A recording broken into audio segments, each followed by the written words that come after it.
memiliki tekad yang kuat. Oleh karenanya galeri ini akan menyajikan informasi terkait dengan para pemimpin tadi. Bapak Ibu sekalian, Kota Bogor ini dalam menemukan selalu dijadikan sebagai ibu kota, mulai dari Kerajaan Pajajaran, kolonial Belanda, hingga Kota Bogor menjadi batuan datar gerakan Longsor yang pada akhirnya pengaruh dunia hingga saat ini. Dan pembangunan galeri ini, Bapak Ibu sekalian, kurang waktu ini, yang mana waktu akan membawa ke 541 tahun yang lalu, tempat di mana Kerajaan Pajajaran berdiri di tanah Pakuan, Kota Bogor. Baik Bapak Ibu sekalian, galeri ini punya 5 section ruangan, yang mana setiap section ruangan memiliki tema yang berbeda-beda. Dan saat ini Bapak Ibu sekalian akan masuk ke galeri pertama.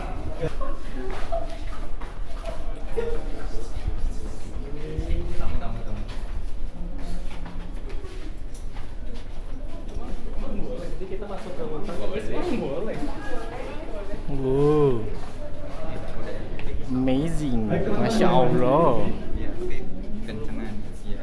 Oke, selamat datang di galeri Pajajaran. Tentara dari kerajaan Pajajaran yang mengucapkan selamat datang kepada teman-teman di kerajaan Pajajaran. Boleh teman-teman silakan maju sebelah sini. Kali ini beliau adalah raja yang paling masyhur di kalangan kita karena beliau dikenal dengan sebutan apa? Prabu Siliwangi. Dan kerajaan yang dia pimpin kita kenal dengan sebutan kerajaan apa? Kerajaan Pajajaran. Seperti itu. Silakan boleh berfoto-foto dan maju ke depan untuk melihat lebih jelas bagaimana sifat kami membuat lukisan ini dengan sebegitu mudahnya.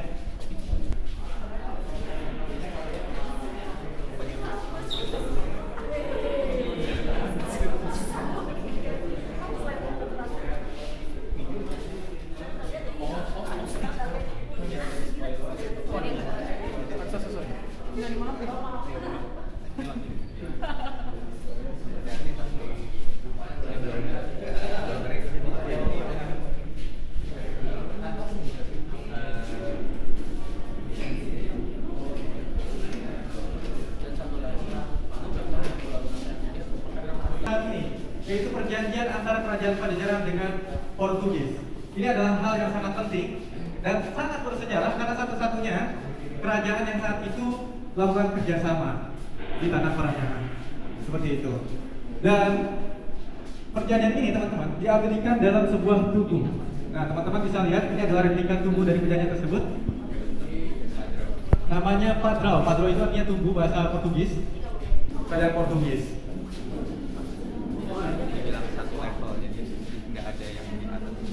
Dan kerajaan Pajajaran ini teman-teman selevel dengan kerajaan Portugis. Artinya luar biasa kerajaan Pajajaran saat itu. Megahnya luar biasa. Suka sekali peperangan. Uniknya beliau ini suka turun, langsung berperang. Tidak seperti raja pada umumnya yang biasanya hanya memerintah, tapi beliau langsung turun. Namun sayangnya di zaman beliau lah kerajaan Pajajaran mulai runtuh.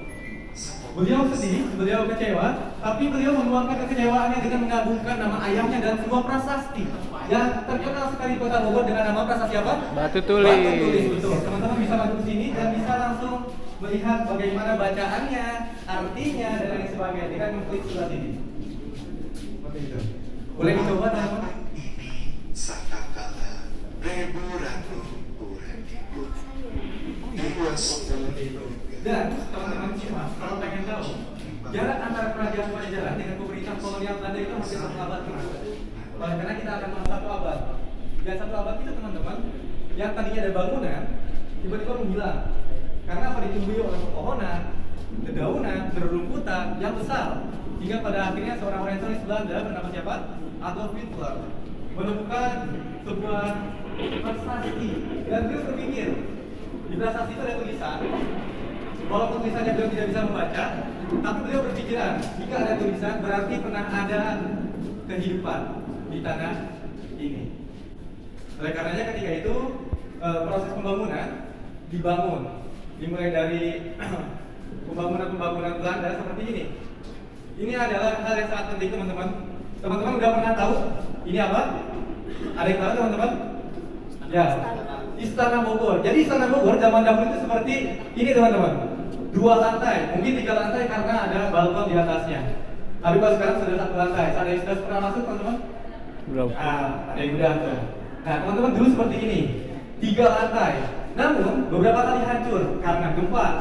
Kemudian karena penyerangan oleh salah satu tokoh dari kerajaan Belanda bernama Kiai Tapa. Kemudian setelah diserang, gempa lagi besar akibat erupsi Gunung Salak. Hingga pada akhirnya teman-teman, dibangunlah yang tadinya 3 lantai menjadi 1 lantai hingga sekarang. Seperti itu. Dan teman-teman semua, di zaman tersebut tidak lepas dari yang namanya apa? Perjuangan. Salah satunya dari Raden Saleh, yang mana makamnya sekarang masih ada di Bogor menjadi situs budaya. Beliau menuangkan karya-karyanya. Beliau meluangkan karya-karya dalam bentuk usaha perlawanan terhadap karena apa? Tuduhan yang tak berarti buat Raden Saleh. Seperti itu. Walaupun beliau tak bersalah, tetap dihukum. Seperti itu. Kemudian ada kebijakan-kebijakan pembagian otonomi daerah, pemukiman-pemukiman di Kota Bogor. Nah, namanya apa? Dirjen Stensel. Di sebelah sana, nah teman-teman bisa lihat pemetaannya di sini. Ini adalah istana. Dan ini pasti sudah pada tahu ya, ke Cina atau komplek khusus orang-orang keturunan Tionghoa. Kemudian di sini untuk komunitas Arab. Kemudian di sini perkebunan dan lain sebagainya. Seperti itu. Teman-teman bisa lihat dulu pemetaan-pemetaannya seperti apa dari tembok ini. Lalu dari peta ini teman-teman. Seperti itu. Kemudian kita lanjut teman-teman. Perjuangan lainnya juga tidak hanya melalui tulisan, tapi juga melalui media-media seperti Pak Tirto ini teman-teman, yang berjuang melalui media surat kabar. Seperti itu. Pernah dengar Tirto ya? Pasti. Nah itu juga kita bahkan ada media-media sekarang dari Pak Tirto ini teman-teman. Beliau itu jago dalam ADART organisasi teman-teman. Seperti itu. Makanya beliau juga bersama tokoh-tokoh ini mendirikan satu sarekat bernama apa? Sarekat Dagang Islam. Seperti itu. Dan media-media lainnya seperti Sarekat Priai dan lain sebagainya. Seperti itu teman-teman.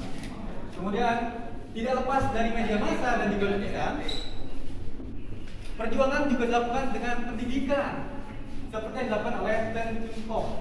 Nah ini pernah dengar nggak teman-teman pasar Chun-pok? Ada yang pernah dengar? Ada yang tahu Gang Aut? Tahu. Nah, Gang Aut itu nama aslinya adalah pasar Chun-pok. Kalau misalnya sekarang mungkin tahunya Gang Aut aja gitu.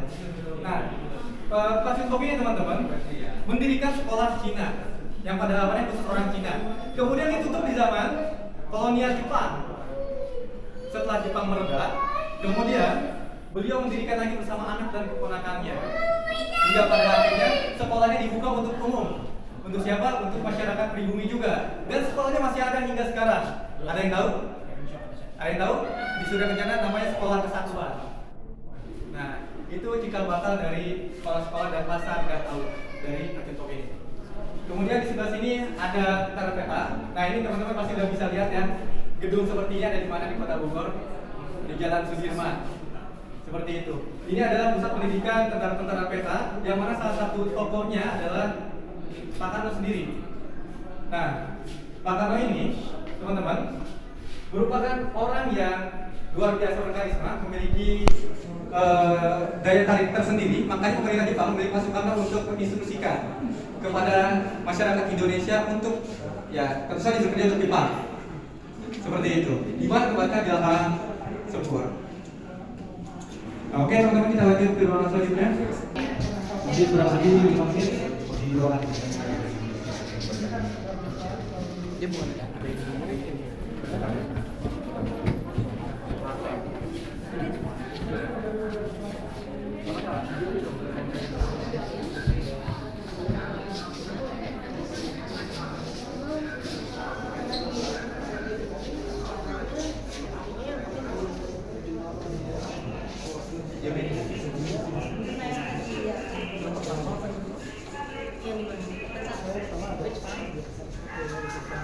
Baik teman-teman, silakan foto dan duduk ya sebentar. Kami waktu mungkin 5 menit.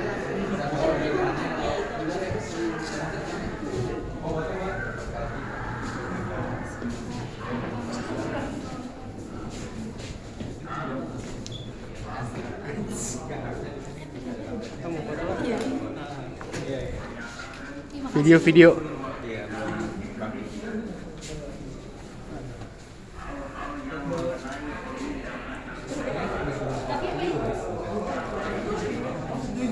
Kita masuk kepada periode evolusi setelah kemerdekaan. Teman-teman, dulu kita belum ada TV. Setiap informasi kita peroleh melalui video ini. Nah, teman-teman bisa dengar rekaman ketika kemerdekaan Republik Indonesia saat itu.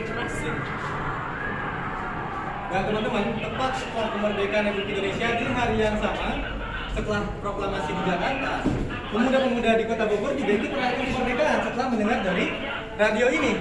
Salah satu bentuknya adalah pengibaran pertama di Kota Bogor. Seperti itu. Ini 3 orang pemuda ini mengibarkan bendera di Kota Bogor. Namun sayangnya diturunkan lagi oleh tentara Jepang. Tapi besoknya sudah bisa dikibarkan sepenuhnya di Kota Bogor bendera merah putih. Seperti itu. Kemudian kita lanjut teman-teman. Di sini ada informasi tentang gugurnya Kapten Muslihat yang kemudian menjadi cikal bakal adanya jalan Kapten Muslihat di depan sana. Dan teman-teman, Kapten Muslihat ini gugur di sekitaran jalan di depan ini hingga tembus ke jembatan merah sebelah sana. Teman-teman akan bisa lihat ini jembatannya warna putih saat itu. Karena dia tewas terus. Karena dicat merah. Oh, cat merah aja. Karena dicat merah. Keren karena tewas terus mengenang gitu. Seperti itu teman-teman. Luar biasanya apa? Ini adalah tokoh Kota Bogor yang berani mati di tengah penjajahan. Walaupun penjajahan itu pasti berani mati. Seperti itu. Beliau ini perjuangannya luar biasa. Karena apa? Beliau, kalau tidak salah dengar, beliau ini perang sendirian. Teman-teman sedang memanggil bala bantuan, beliau sendirian. Ditembaki habis-habisan oleh tentara sekutu saat itu. Luar biasanya beliau. Dan teman-teman, dari zaman dahulu pemimpin kita selalu berusukan. Ini juga dilakukan oleh Pak Soekarno. Ke pasar Bogor menggunakan kaos outdoornya. Sampai sekarang, Pak Jokowi, Pak Bima Arya di Kota Bogor pasti suka berusukan. Betul nggak? Ya, betul. Mungkin nanti kalau teman-teman ada yang jadi wali kota jangan lupa berusukan ya. Amin. Kemudian teman-teman, ini ada fakta unik lagi. Fakta uniknya adalah peresmian Galeri Bumi Pahlawan ini di tanggal 28 Desember. Yang mana dulu Pak Soekarno di sebelah sini teman-teman ada semacam konferensi, namanya konferensi Bogor saat itu. Ini adalah cikal bakal konferensi Asia Afrika di Bandung teman-teman. Gitu. Pak Soekarno saat itu bisa hadir sebentar, namun sisanya beliau menuliskan surat. Dalam suratnya beliau menuliskan ini teman-teman. Moga-moga Bogor menjadi batu loncatan sejarah. Dan inilah fun fact-nya, batu loncatan itu pada akhirnya diimajinasikan dalam bentuk galeri. Tanggal 28 Desember dan hari ini adalah tanggal 28 Desember. Ini gak ada yang tahu teman-teman, karena kita biasanya mengikuti jadwal pimpinan. Tapi entah kenapa jadwalnya pas. Luar biasa. Seperti itu. Kemudian di sini ada peletakan batu IPB, salah satu universitas pertanian yang tertua di Indonesia. Kemudian sebelah sini juga ada informasi tentang pertemuan 3 jenderal dengan Pak Soekarno. Saat itu memang ada kejadian memilukan 30 SPKI yang mana ketiga jenderal ini merasa khawatir tentang bangsa Indonesia termasuk Pak Soekarno. Hingga pada akhirnya ketiga jenderal ini datang ke Istana Bogor dan berdiskusi dengan Pak Soekarno terkait apa yang harus kita lakukan sampai akhirnya timbul sebuah surat perintah yang kita sama sekali nggak tahu apa isinya sampai hari ini. Seperti itu. Kemudian teman-teman kita beralih ke selanjutnya, di mana di masa periode Orde Baru ini Bogor mulai mengalami perkembangan yang signifikan.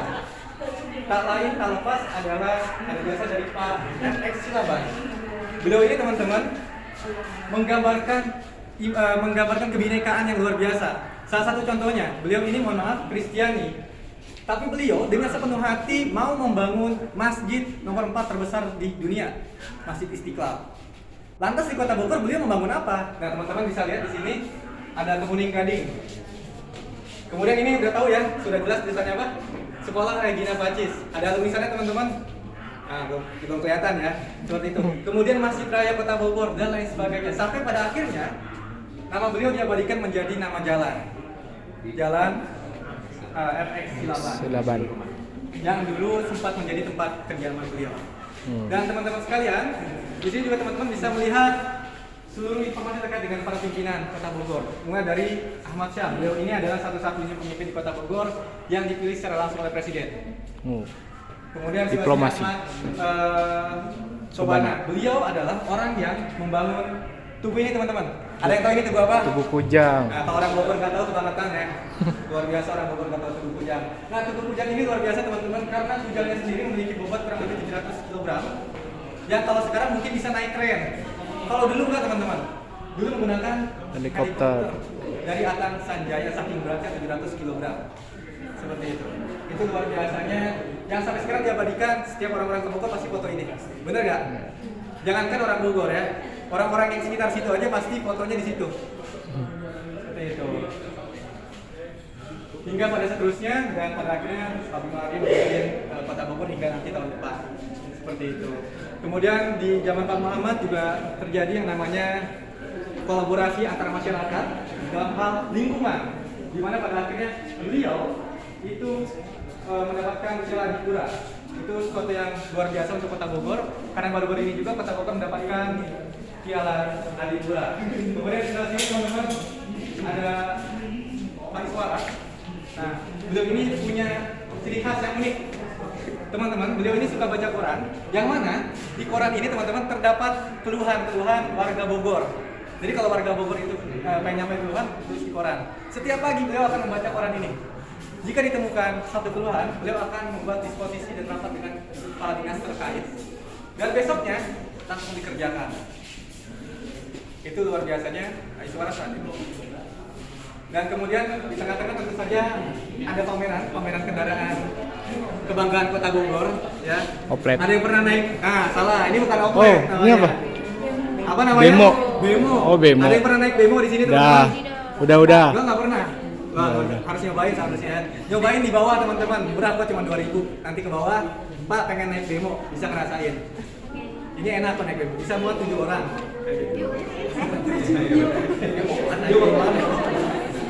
Bip. Oke teman-teman, kita lanjut juga sebelah sini.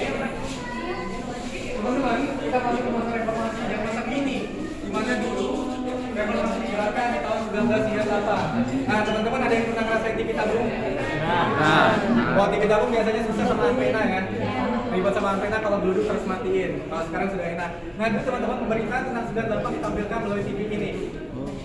Terus dampaknya apa? Dampaknya adalah di Kota Bogor sendiri adanya cap gome.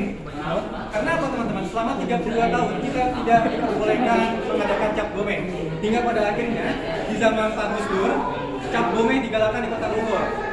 Yang sampai detik ini selalu ramai. Bukan hanya tentang etnis, tapi juga tentang kerukunan beragama dan kemanusiaan. Itu selalu ramai. Nanti mungkin Januari atau Februari akan pertama di Kota Bogor, dan yang terdiri dari kelima pasang kepala daerah ini atau wali kota dan wakil wali kota adalah Pak Diani. Yang mana? Di zaman Pak Diani teman-teman, pembesaran Kota Bogor, perluasan Kota Bogor, perkembangan Kota Bogor digalakkan. Contohnya apa? Ada yang tahu Jalan Baru? Ada yang tahu Jalan Baru? Nah, Jalan Baru itu tadinya 2 arah, tidak ada underpass. Kita harus nunggu setiap 5 menit kereta api lewat, KRL lewat, kemudian macetnya luar biasa. Tapi di zaman beliau inilah underpass Jalan Baru dibuat. Hingga pada akhirnya diteruskan oleh Pak Bima menjadi jalan tol di atasnya. Seperti itu. Kemudian selanjutnya kurang lebih beberapa tahun yang lalu, baru-baru ini Raja Salman. Nah, raja dari kerajaan Saudi Arabia datang ke Bogor, yang mana ini viral sekali teman-teman. Karena hartanya, karena dan lain sebagainya. Akhirnya apa? Masyarakat Kota Bogor antusias menerima beliau datang ke Kota Bogor. Karena apa? Pak Jokowi menyiapkan Istana Bogor sebagai tempat jamuan Raja Salman. Kemudian teman-teman, kita lanjut sebelah sini. Ini yang paling penting, baru-baru ini. Beberapa tahun yang lalu sempat ada kontroversial. Pak Bima ingin merubah SSA yang tadinya sebelumnya 2 jalur. Kemudian ketika dicoba SSA, betul sekali, pada akhirnya merubah kemacetan yang ada. Yang tadinya hampir setiap hari macet, justru hanya di jam-jam tertentu macetnya karena SSA. Terlebih lagi teman-teman, sekarang otista sudah diperlebar. Hingga pada akhirnya kemacetan pun bisa lebih terurai hingga detik ini. Nah teman-teman nanti bisa ke sebelah sini untuk melihat perbedaan dahulu antara perkembangan Kota Bogor sebelumnya hingga saat ini.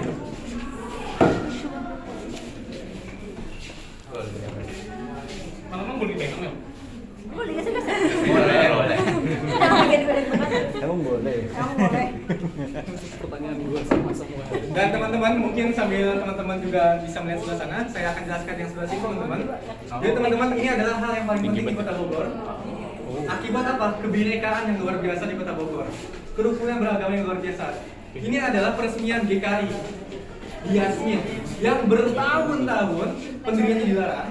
Tapi di zaman Pak Bima ini luar biasanya alhamdulillahnya dibuka sehingga masyarakat Kristiani dapat beribadah seleluasanya. Itu luar biasanya kebinekaan di Kota Bogor hingga hari ini. Semoga terus berlanjut hingga seterusnya. Amin. Dan di sebelah sini tentu saja penantian berpuluh-puluh tahun Adipura akhirnya kembali didapatkan tahun ini. Akibat apa? Kerjasama kita semua membangun Kota Bogor menjadi lingkungan yang bersih, rapi dan luar biasa. Seperti itu. Baik teman-teman, kita lanjut di sebelah sini. Nah teman-teman, kita ada instalasi. Kenapa ada payung dan lampu di sini? Ada yang tahu? Ada yang tahu? Hujan. Kota Ya, hujan. Karena Kota Bogor adalah Kota hujan. Bun, kalau misalkan Kota Bogor nanti banyak angkot, kita harus siapin angkot ya bang ya di depan sana. Seperti itu. Tapi karena ini Bogor Kota Hujan, jadi ini ada instalasi yang mencerminkan Bogor Kota Hujan. Nah teman-teman bisa foto di sini dan silakan untuk lanjut di sebelah sana. Jadi malu yang pertama, tadinya yang kedua. Asik. Ini buatan lu. Asik. Sama harusnya di bawahnya ada logonya BIG. Iya. Belum jadi. Namanya juga belum. Iya. Namanya juga belum. Oh, captionnya. Nggak ada captionnya, cuma namanya Oh, nama yang bikin yang- sama BIG.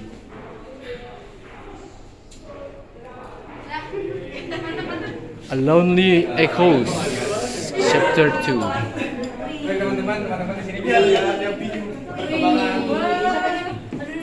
perjuangan. Gue tadinya mau pakai ini juga, kepikiran gue. Lupa tapi.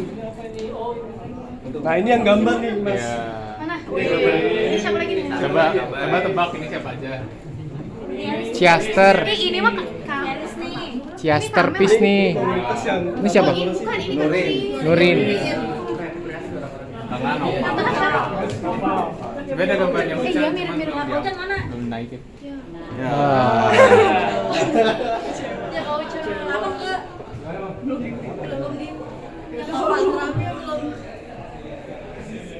Ini karena teman-teman spesial jadi kita tampilin. spesial Ojan. Woi. Langsung ditempel. Presnya dong, presnya. spesial ini karena kalian aja jadi kita keluarin. Ya, Karena ini mahal ini. Ini mahal. Nah kita masukin lagi ya. Bisa soalnya ini Ngeselin ya. mahal soalnya. Gila keren banget. Titan. RK ada RK. Boy BCC. Oh, sama di sini ya.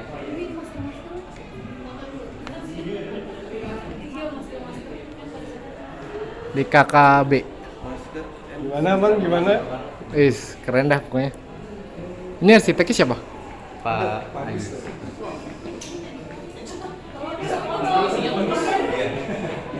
biar lo keluar langsung digini nama RK. Digi. Bang Oke, baik, Digi. teman-teman, kita akan Sponsor. ke area terakhir. Dasa apa? Ini. Namanya? Nah, mohon maaf di sini agak panas karena kita mengandalkan alam ya. Ya. Seperti itu. Nah, teman-teman di sini bisa lihat peta situs di Kota Bogor dari kelima ruangan tadi, teman-teman. Jadi teman-teman bisa lihat di zaman Pajajaran apa aja yang ada, kemudian tempatnya di mana, sampai seterusnya zaman hari ini. Seperti itu. Ini yang bikinin. Oh, gitu. Iya. Ini silakan ada barcode-nya bisa di Bisa di scan ya. Jadi kalau misalnya di Bogor sisanya apa aja sih situs-situs Pajajaran ini tinggal di scan. Bisa langsung di scan.